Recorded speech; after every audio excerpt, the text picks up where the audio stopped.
예수님인데 내가 광명한 새별이라 내가 바로 만왕의 왕이다 이거예요. 그게 새벽별이라는 말이에요. 왜? 별은 지도자를 뜻했고 왕을 뜻했기 때문에. 그래서 이제 계시록 1장 16절에 보면 주님의 오른손에 7별을 붙잡았다고 했어요. 그 7별이 뭐냐? 7별이 바로 나중에는 14만 4천 명이 되는 거예요. 그것이 어디에서 결론하느냐? 다니엘서 12장 3절에 보면 오른대로 인도하는 자들 궁창의 빛과 별같이 영원히 빛난다 그랬죠. 그게 영원한 왕권을 뜻한 겁니다. 그게 10만 4천 명이에요. 그래서 7별을 붙잡았다고 하는 거예요. 그래서 계시록 1장 20절에 보면 7별이 비밀이고 7군데 금숫대가 더 비밀이에요. 금숫대가. 근데 금숫대가 지금 뭘지 아느냐 이 말이죠. 금숫대가 바로 뭐예요? 그게 이제 알파 역사는 뭐냐? 솔로몬 성전을 3,000년 전에 지었잖아요. 그죠? 3,000년 전에 지었는데 이거 2,500년 전에 이제는 그 다 무너졌잖아요. 무너져갖고 이제 70년 밤에 70년에서 헤롯 성전을 스룹바벨 성전을 지었단 말이에요. BC 516년에. 그죠? 그게 바로 이제는 순금의 제도를 예표한 거예요. 근데 왜 예표했느냐? 거기 이제 학개서의 그 내용인데 학개서 6절, 7절, 8절이나 21절, 22절, 23절에 이렇게 되어 있어요. 만국을 진동시키고 열국의 보대를 엎을 날이 온다. 이렇게 얘기하는 거예요. 예? 근데 그거는 뭐냐? 스룹바벨이 이는 사람을 종이 나올 때가 되는 거예요. 근데 그런 제단이 나온다는 거예요. 그 제단은 아무도 모르는데 스가랴 4장 2절에 보면 그게 순금대 제단이다 이 말입니다. 그 순금대 제단은 뭐냐? 7명의 역사로 지금 많은 이단에서 잘못 알고 있는 거죠. 두 감람나무 가지에 금기름을 내는 종이 나온다 이 말이에요. 이게 동서양의 대표예요. 동서양의 대표인데 서방에서는 나중에 나오고 한국에서 먼저 나오는 거다 그죠. 그래서 이사 44장과 45장에 보면 동방의 고레스라는 말이 2번 나와요. 이사장에. 근데 그게 뭐냐? 고레스는 2,500년 전의 삶입니다. 그죠? 근데 이사야 성경은 2,700년 전에 썼어요. 그럼 고레스 태어나기 전에 200년 전에 예언서를 쓴 거예요. 근데 하나님은 내가 고레스람을 들어서 내 종을 삼아서 내 기뻐하는 모략을 내가 이룰 것이다 그런 거예요. 200년 후에 메데바세 이방인의 나라에 고레스 왕이 어떻게 했어요? 바벨론을 멸망시키고 너희들은 가서 성전을 복구하고 이스라엘 회복해라. 그게 진짜 진행이 된 거예요. 동방의 고레스. 이게 바로 뭐예요? 인간종의 동방 땅 끝 해돋는 나라에서 그런 종이 나올 거를 예표한 거예요. 그게 여기서 두 증인 모자 받을 증이고 철장 모자 받을 증이고 인허 관련 받을 증이고 그래요. 그러면 아까 제레미야를 영접받은 지금 예수 믿고 중생을 받은 것은 자범죄가 해결된 거예요. 내가 예수의 보혈의 공로를 믿으면 자범죄 제사함을 받는 겁니다. 그렇죠?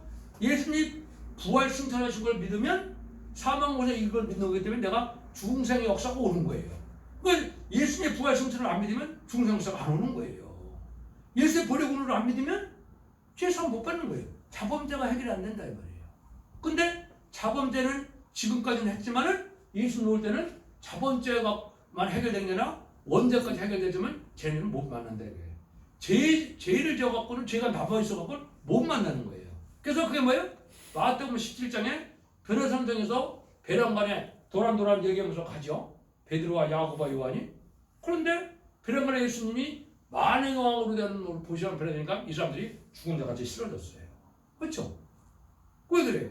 조건까지는 같이 얘기할 수 있었는데 만왕의 왕으로 오시니까 얘가 이 제자 12대가 죽은 데 같이 쓰러졌다 이 말이에요.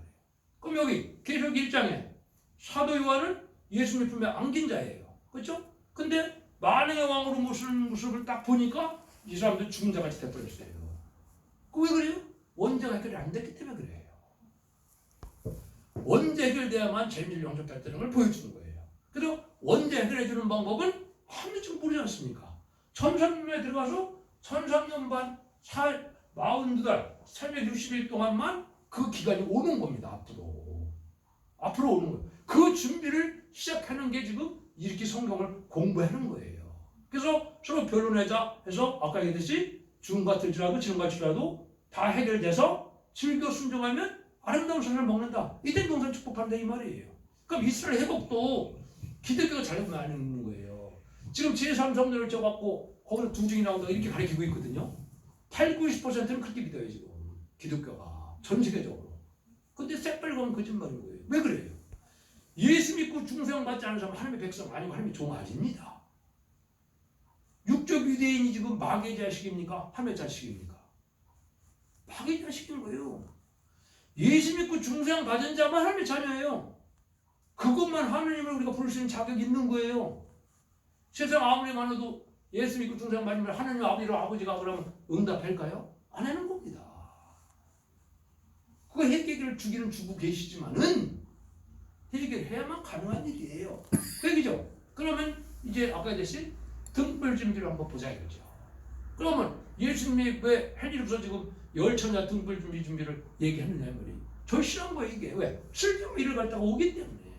그 지금 이미 밤이 온 거예요. 밤이 왔는데 왜 밤인지 몰라요? 장님이니까 모르는 거예요. 장님. 흑암이 온 걸 모르고 있는 거예요. 아까 얘기했듯이 계시록도 다 벌써 100년이 넘어들어 계시록대가 와갖고 계시록이 다 응해갖고 지금 거의 전삼전만 후삼 들어갈 것만 남아있고 대접장과 아마겟돈 내릴 것만 남아있어요. 10년 정도의 기간밖에 안 남아있어요. 그럼 계시록 다 응한 겁니다 지금. 어? 근데 계시록 시대 가지고 올 걸 기다리고 있다고 해요 지금 은혜시대 목사님들은. 계시록 모르니까 이게 속이 없는 거예요. 그럼 어떻게 해요? 제일 맺힌 날 통곡하는 날이요. 계시록 1장 7절에 보면 예수님이 궁공 타고 오면 모든 적이 애통한다 그랬어요? 환영한다 그랬어요? 통곡하는 겁니다. 그럼 보세요. 열 전을 갖고도 비유를 한 거 보세요. 그러면 등불 등불은 다 같이 준비가 됐는데 기름 준비가 또 어떻게 됐어요? 다른 그릇에 기름을 준비해야 돼요. 다른 그릇에 준비해야 예수님이 늦게 오니까 다른 그릇에 준비하는 그 사람들은 다 뭐예요? 불이 다 꺼져서 살 수도 없고 문은 닫혀버려서 슬피며 일을 가는 걸로 끝나요. 근데 다른 그릇에 기름 준비하는 말을 또 아는 사가 세상에 있습니까? 한 명도 저는 못 봤어요. 다른 그릇에 그러면 마태복음 내가 25장을 자꾸 읽으다 해서 내가 기름 준비가 된 겁니까? 목사님 설교 가면 그래요. 그거 읽어놓고는 등불 준비 기름 준비합시다. 아멘. 아멘이면 뭐가 준비가 된 거예요? 아멘이면 준비된 거예요? 그게 문제다 이 말이지. 그게 문제다 이거죠. 그건 등불이 첫 번째 뭐냐? 등불의 먼저를 알아야 된다 이 말이에요. 등불을 해석하는 사람은 베드로가 해석하는 거예요. 베드로후서 1장 19절 아시죠? 너희가 확실한 예언의 등불이 떠오르기까지 마음에 새별이 뜨기까지 너희가 주의하는 것이 가아니라. 그렇죠? 확실한 예언을 전해주는 날이 이걸 깨닫는 것이 그게 등불이라는 거예요. 예언서를 모르고면요 등불로 주님을 영접할 수 있는 용기가 못 들어가고 마귀를 못 이긴다 이 말입니다. 그 증거가 어디 나와요? 스바냐 1장 11절에 나옵니다. 스바냐 1장 11절에 뭐예요? 스바냐 1장은 뭐예요? 전멸당하는 날을 얘기하는 거예요. 그때 아마겟돈과 에데적 때문에 전멸당하는 거예요. 그때 얘기하는 거예요. 그때 뭐라 그래요? 예루살렘을 등불을 가지고 내가 사람을 찾겠다 이 말을 했어요. 그럼 지금 목사님한테는 천재 이루의 제 입장에서는 그래요. 목사님 상관은 없지만은 제가 참이라면 천재 이루의 기회가 온 겁니다. 두 번 다시 없을 수도 있어요. 저 여기 수백 명이 왔다 갔잖아요. 수백 명이 제가 그랬어요. 성경 가장 잘하는 사람 누구인 줄 알아? 예언석이 잘 주는 누구인 줄 알아? 다 세워봤었어요. 근데 그 사람들이 예언석의 집을 여기서 두 번 전할 수 있을까요? 못 전합니다. 그건 아주 부분적으로 잘못된 그 부분적인 영감을 가지고 한 거예요. 그러니까 제 앞에서는 전할 수 없다 이 말이에요. 그 사실이에요, 사실. 뭐 옛날에 여기 뭐 기독교회 간에 뭐 사람 몇 명씩만 그러네. 성경 계시록 계자도 모르는 사람들이에요. 그 사람들은요. 제가 보니까. 그런데 그런 계시록 들었다고 죄를 좀 영접할 수가 있어요? 안 된다니까요. 그게 바로 뭐냐? 일어나라 빛을 발하라. 요 빛이에요. 성경에는 4번의 빛이 있어요. 4가지 빛. 마지막 빛이 이 빛이에요. 이 빛을 못 받아들이는 것은 이게 등불이에요. 등불인데 예언의 말씀을 깨달아야 성경을 어떻게 깨달아야 돼요? 과거도 예언대로 돼 있었고 현재도 예언대로 되어오고 있고 앞으로 남은 시간도 예언대로 되고 있다. 그래서 확실한 믿음이 생기는 거예요. 그러면 이 빛은 뭐냐?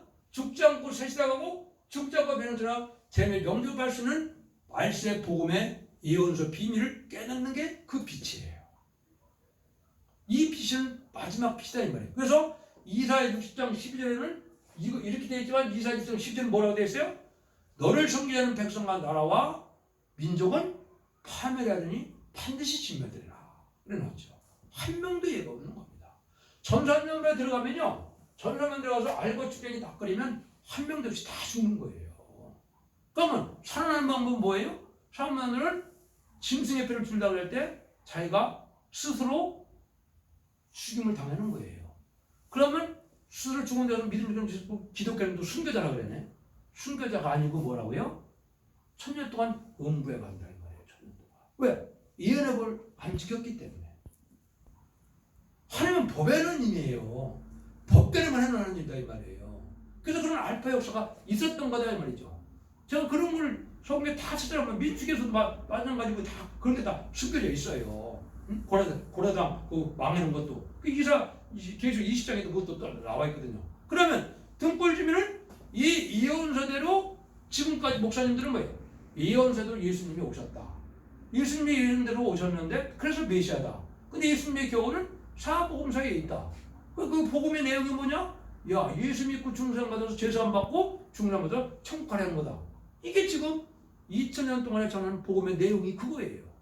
그게 마태복음부터 유다서까지 그 내용이에요. 그런데 편지서나 복음서에도 재림에 대한 부분이 참 많아요. 근데 재림에 대한 부분인지 모르고 있는 거예요 지금 사람들이. 예언서는 더 그렇죠. 예언서는 7, 8%까지는 재림에 뒤에 대한 부분이에요. 초림에 대한 예수님을 예언한 거는 몇 군데 안 돼요. 전부 재림에 줬을 거예요. 그걸 재림 쪽을 아무것도 모르고 있는 거예요 지금. 네? 그걸 제가 하는 거예요. 그래서 제가 더 아까 오늘 저녁에 제가 7시 예배를 가게 했었는데 이게 누가 참여했나 봐요. 그러니까 뭐라고 연락이 왔냐면 사정이 생겨갖고 취소를 하겠다 이런 얘기예요. 그래서 나중에 알고 보니까 내가 신천지 사람인지 아는 모양이에요. 겁이 난 거예요. 예언서기를 전한다고 막 그러니까. 그러니까 신천지요? 신천지 사람이 아닌가 이렇게 의심을 했고 목사님. 의심을 했다고. 네? 그러니까 나를 못 세운 거예요. 근데 아까 전화가 했다고 전화 한번 받으러 갔죠. 저는 그 사람이 이제 다시 얘기를 한 거예요. 절대 신천지 나는 가본 사람도 아니고 신천지도 섭외가 많이 오지만 내가 가지도 않는다. 왜? 안 받아들일 놈이니까. 어? 그러면 신천지 이런 그런 것도 다 적어요. 그러니까 아까 그 사람이 뭐냐면 그 목사님이 이제 그걸 깨닫고 그럼 다음 주에 날짜를 잡겠습니다. 이렇게 나온 거예요. 그러면 지금 제가 아는 걸로 봤을 때 어느 이단에서 이 말씀을 전할 수 있느냐 이 말이에요. 어느 이단도 저는 상관이 없어요. 여기 다 왔었어요. 신천지도 왔었고 통일교 목사를 가르치는 목사도 여기 왔었어요. 근데 부딪혀갖고 나한테 설교를 같이 못해요. 왜 그래요? 영이 틀리고 핵선이 틀리니까. 이 시간 성령의 역사로 느껴지면 목사님이 성령을 받은 종이로 저는 인정을 하는 거고, 그렇죠? 그 사람들처럼 반발심이 생기면 다른 영이 들어간 거예요. 신천지나 통일교는 100% 그렇습니다. 영적으로 지금 성경을 잘못 핵선을 빼들으면 지금 마귀의 지배를 받는 사람이 된 거예요. 이거를 꿀같이 받아들이는 자만 앞으로 뭐가 된다고 알고 있다는 겁니다. 성경제는 딱 한 구절 나와요. 뭐가 알고 계는지. 그것이 스가랴 4장 7절이에요. 스레베벨이 뭐를 드러낼 때 은총은 할지어다. 은혜가 된다. 더 듣고 싶다. 더 알고 싶다. 이러면 일단 합격이에요. 근데 다른 사람은 어떨까요? 아이고 무서운 일이 다 해네. 맨날 심한. 그러니까 지금 인터넷상에서는 제가 다 소문이 난 사람이에요. 왜 그래요? 멸공, 심판, 예? 불심판 뭐 이런 거 다 환란 이런 거 얘기하니까. 그 초창기는 지금 이제 20군데 정도를 제가 올렸어요. 지금 제가 그 명함 하나 아무도 가셨나요? 명함 속에 지금 2,000개 정도가 올라가 있어요. 유튜브만. 근데 이걸 다 영어로 번역해서 영어로 이걸 다 또 번역해서 다 올렸어요. 그 다음에 한국어로 다 올렸거든요. 전쟁을 치면 막으려고 했어. 근데 지금은 막 못 올리게 해야지. 왜? 알고리즘에 의해서 자꾸 심판, 환란, 종말, 공산당 망한다 뭐 이런 얘기니까 막 막는 거예요. 그러니까 지금 저희가 어려운 때가 온 거예요. 마귀가 지금 강해지는 때예요. 응? 그러니까 거짓말이 아니라 목사님 같이 이런 경우 제가 참은 이유가 목사님 만나기 위해서 참았다 이 생각을 한 거예요. 그렇죠? 왜냐면 지금 내가 오늘도 올까 말까 하다가 어쩔 수 없이 온 거예요. 근데 저는 뭔 생각이에요? 아, 정은주 목사, 이번 김희은 목사는 뭐 김은희 목사는 아닐지 몰라도 누가 연결할지 난 모른다고 생각을 하는 거예요 항상. 그런데 목사님 그래도 늦게까지 이걸 듣지 않습니까? 받아들이고 안 받은 목사님 자유지만은 저는 할 일을 한 거예요 오늘. 하나님 편에서 보면 듣든지 아니 듣든지는 네 책임이 아니다 이거예요. 그래서